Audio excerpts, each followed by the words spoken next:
Yeah, I can remember those days. I was only in for 6 years, and it's pretty much a very small part of time. I think everyone at some point has someone that they look up to and consider a hero. I reflect, back on the many events in my life and how I ended up here. And with regards to the military, I'd like to take a moment and thank our plank owners and all those who served on board the USS John Young, because honestly, it wasn't the ship that I built, it was the ship that you built, and it was fantastic. You handed me a great piece of machinery. You tuned it, you ran it, and gave me the tools to do my job that we needed for our country. With that being said, I'd like to introduce you to one of my heroes, someone I've looked up to, Mr. Jim McIsaac.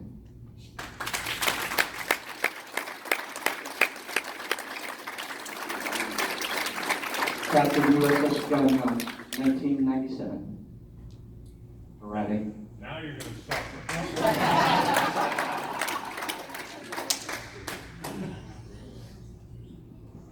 What are you going to say?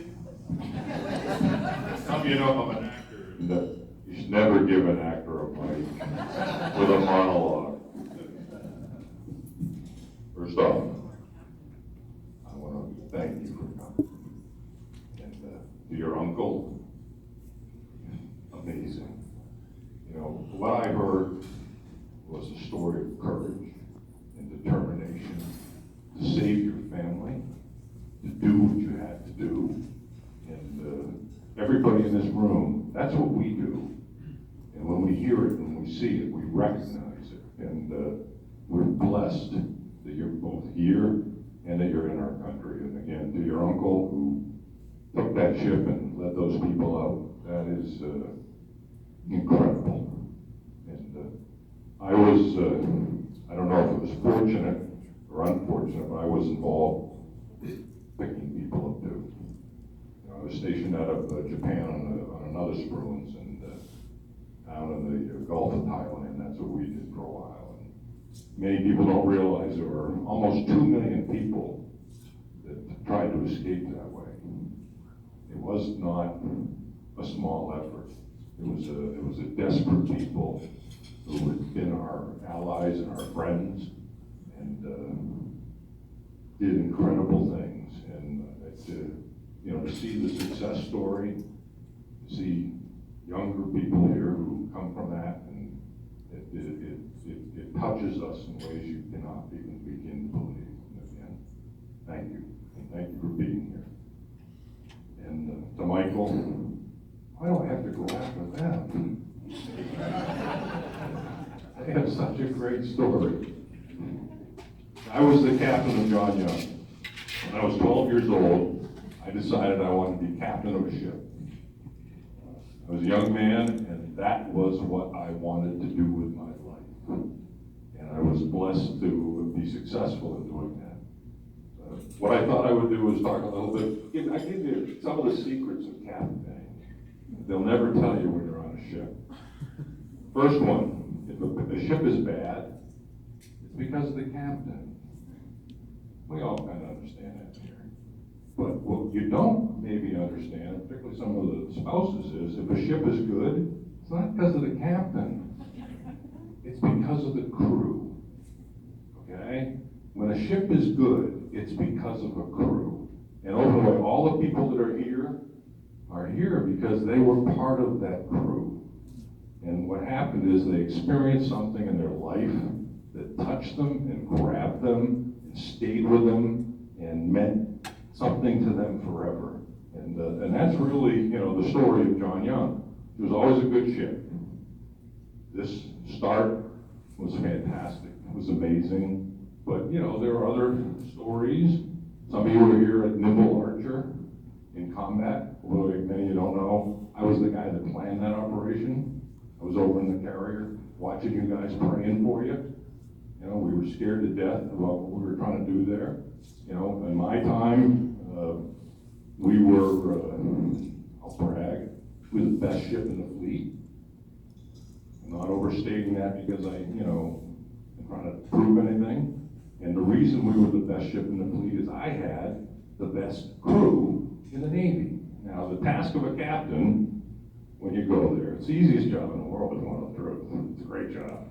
Okay, the task of the captain is take the steel of the ship and take the heart of the crew and weld them together. Okay, and just to bring that together. And when you do that, what you end up with is a 10,000-ton killing machine. It's a warship. It's going to go in harm's way. It's going to go in bad places, and it's going to do good things. And the way you do that is the captain doesn't fight the ship. The captain sits on the bridge. You know, captain's job is to look for problems. But the people that fight the ship are the people that are here.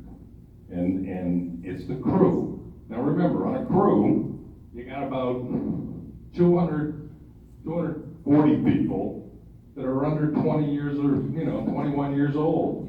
They're coming from West Texas because they didn't know what the hell they were going to do. They're coming out of Harlem because they want to get the hell out of there. They're coming out of cornfield America because they're bored. And they come to a ship, and you're looking at these 20-year-olds, and you're going to go to war with them. And what happens is, and again, it's not the captain. What happens is it starts very imperceptible. Good ship is it starts in the goat locker. Everybody know what the goat locker is? That's the chief's mess. So it starts when 20 chiefs begin to take possession of that ship. All right? And then what happens is the first class and second class petty officers, they don't want to piss off the chief, but they start to do their job. And then what happens is it bleeds down into the young people of the crew, to the seamen. When you get to a ship where all of a sudden that 18-year-old seaman or that 18-year-old fireman, who again came out of cornfield America, understands that every single person on the ship matters. You know, there's an expression in Annapolis, there's nowhere to hide on the surface of the sea. I mean, you saw that. It's a flat, vulnerable place. You're out there, there's nowhere to hide. Okay, which means if you're going to go into a tough situation, you got to fight. You can't run away, you can't hide. You're going to fight and win, or you're going to fight and die. And what happens on a ship, and it's what bounds the people that are here, is that when that cornfield America kid from West Texas figures out that every single person on a ship matters. Okay, that's the truth. You know, that young fireman can win or lose you. You know, that looking at a gauge and understanding the steel of the ship, when they figure out, hey, I just don't think it's right. There's something wrong here. I don't know what it is. Hey, chief, come on over here. Tell me what the hell it is. When you get to the point where everybody in the ship is doing their job, now you have a warship. And that's what John Young was. We were the best ship in the fleet. Listen, I've been retired 20 years. I'll tell you, I did very well because of my ship, because of my crew. You know, I was slated to go a one-star admiral job as a commander. And it wasn't because of me, because my ship and my crew ran the best ship in the Navy. I'm not overstating that. Okay, I'm not trying to impress you or anything else. We ran the best ship in the Navy. And John Young, I was, like I said, I was involved. Remember Archer? I've been involved with her for years. She was always, perhaps the best ship in the fleet. Started out right. Had God smiling on her, taking care of her. But it was because of our crew. And I think that for everyone's here, particularly spouses, understanding what that means to be in a crew will help you understand why, your husband or your wife who served on here is here. Again, there's no white sailors, no black sailors, no male sailors, no female sailors. There's just sailors. And what happens is they bond, they become a crew, and when they succeed, they are an unstoppable force for good. And that's what you want as captain. You're going to go in harm's way, and they're going to do their job. And they do it because of the crew. Captain doesn't fight the ship, crew fights the ship. And, as I was thinking about this reunion, this is what I was thinking about, which is everyone that came here, all of you, and those who couldn't be here, who wanted to be here, did so because for however long you were serving on that ship or in the Navy, you felt it. You knew it. You knew what being a shipmate on a warship meant. And you knew what standing together and doing your job meant. And it's something that touches your soul. It touched your life. It affects you. And that's why we're here. And understanding that is really the understanding of what the Navy really means. Now, that said, you guys are the most profane sailors I've ever had. And if you don't understand, so for those of you who weren't in the Navy, sailors are profane, they're a little body, they get in trouble. There's always one who sits in the front row and raises his hand to the captain and has that question. So you're like, you tell your XO, don't let him stand up there. But in our case, I think it's Sean back there, he's got his camera, and anybody knows him. Michael's learning from him though, so. Anyways, that's my thoughts, and I appreciate everybody being here. I appreciate your service, and I will tell you, again, a ship is the best ship, not because of the captain. And it's always 100% because of the crew. The crew runs the ship. Captain's up there looking for problems, but the crew is the one who fights the ship. And I just again want to welcome you here and thank you, and I want to particularly welcome you all for coming here. You touch my heart. I happen to live in a town back in Massachusetts that has 50,000 Vietnamese. It's one of the largest populations in America. I know many stories like yours, and I am blown away, touched every time I talk to my friends in town. I live in Lowell, Massachusetts, which is a big population, and it's just, over the way, it's one of the great strengths of the state where I live. And thank you and well done. Anyways, thank you.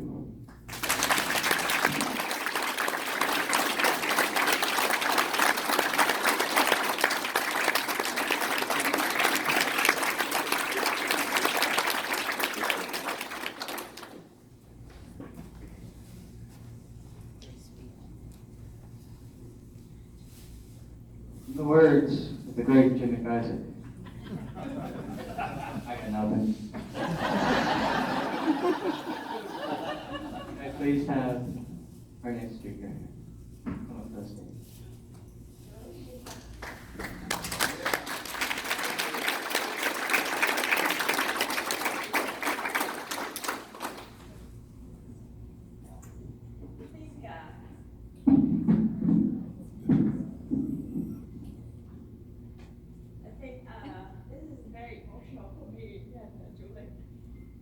We went a long way.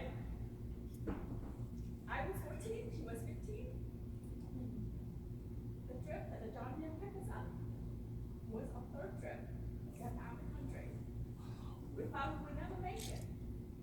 And I remember my dad called us in to all the girls, and he said, honey, if the pirates get you, what would you do? Would you survive? What would you do? I remember told him, Dad, I will take care of myself, and maybe somebody above us will take care of us. And hearing the story that Chip and Mark told me that the John Young was between the pirate and all those. We came that close. And the crew is really our savior. You save us from the torturing, you save us, and you gave us a new life. I can never repay the crew of the ship, the captain, the radio man, whoever that radar saw us. I remember I was so bad underneath that little boat. I couldn't breathe. They rolled me up. scream, there's yellow, there's red on the flag. And we say, oh, and maybe the Russian. So don't go too close to them. Just go parallel to them. And we saw the plane. And we say, oh my God, that's not the Russian anymore because they don't have any white. And we keep moving along. We saw the blue, and we say, yay, maybe the French. Who cares? But we saw the star, and we said, there it is. Let's go. And we keep coming. And when we came to the boat, the ship was anchored there. You guys was yelling at us, why take you so long? And we were just like, oh, we didn't know. And you anchor, you were so big. I looked up, and I remember it was such a big hunk of metal staring at us, and a whole bunch of guys looking down on us. And we were just like, okay. The captain went down, he put his hand up, he looked around, and then he gave the clear to drop the ladder down. We climbed up, and with support from everybody, we climbed up. I remember the hangar was empty, and the whole set of soldiers came out and laid out a whole mattress set from one end to the other with all white sheets. And we were looking out, I told my Julie, we said, oh my God, look at them. And I have a sip of soda. And I turned to her and I told her, you're alive. You're alive. Orange soda. Orange soda. And they're on the dirt and I don't feel any seasick anymore. I was completely alive at that moment, right? So we came along the way. We talk about it all the time. The USS John Young is always a long conversation. My uncle was a colonel there, a Vietnamese colonel. He's still alive. He's 33 years old. You remember the day the boat got picked up by the John Young? We just talked to him 2 days ago. He couldn't make it, but he said, please take that for me. I really, I wish I could come and see them. We didn't know about the 2016, so we couldn't come to San Diego. We all of you guys alive, when you start in America and become American citizen, come one of you. And to me, like 14, now I'm 51, I think call it up. To me is I live in America longer than I live in Vietnam. So this is my home now. And I feel at home when Jim told me you're part of the throne, Jackie. And I've been so honored to spend the last, since Thursday with you, 3 days. Wonderful day in my life. And with all the work that I put into this place, I cannot tell you this is my life experience. Just like getting off that boat with that orange soda I had. Okay? And and for the kindness, right? And all my life, I have all of the people who touch my life more than anything, right? And you only have moments to interact with them, right? We probably only see a piece of the small number of the crew on that ship who help us, right? I didn't see the cook who cooked us the meal. I didn't see the guy who helped us, do the laundry, all that stuff. I couldn't see all of them. I don't remember them, right? But when Dave Stewart reached out to me and talked to me about, right? Yes, a few people, I get a piece of their memory. This is the first one. Chip.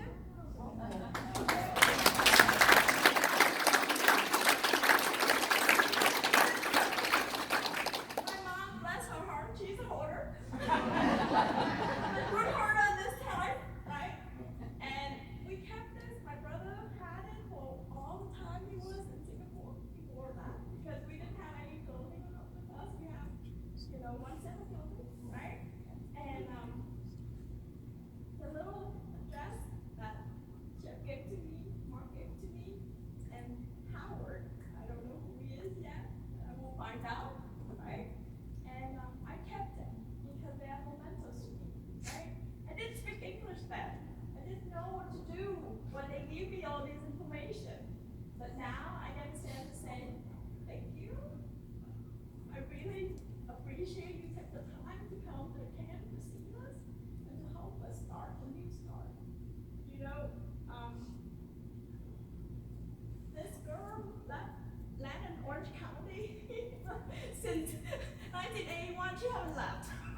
the earth would come and it didn't take me down out of that Pacific Ocean, he could come get me now.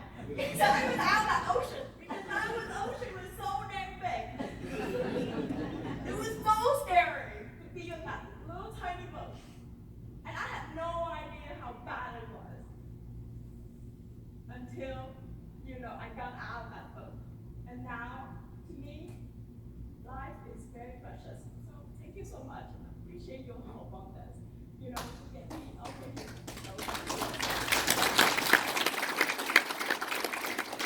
That's not good, like, so, just, please accept my help. You are the stronger. Everyone, every single one. You don't look like that. Just not like that. Except from our children, and we help other people. So like we don't know like that. So I always tell my children, be nice and share your fortune. Always ask for and do the nice things. And then I always tell them, if that night you were not rescued, I don't know what happened. But because of freedom, whatever it takes, and we will do it. But like if you want it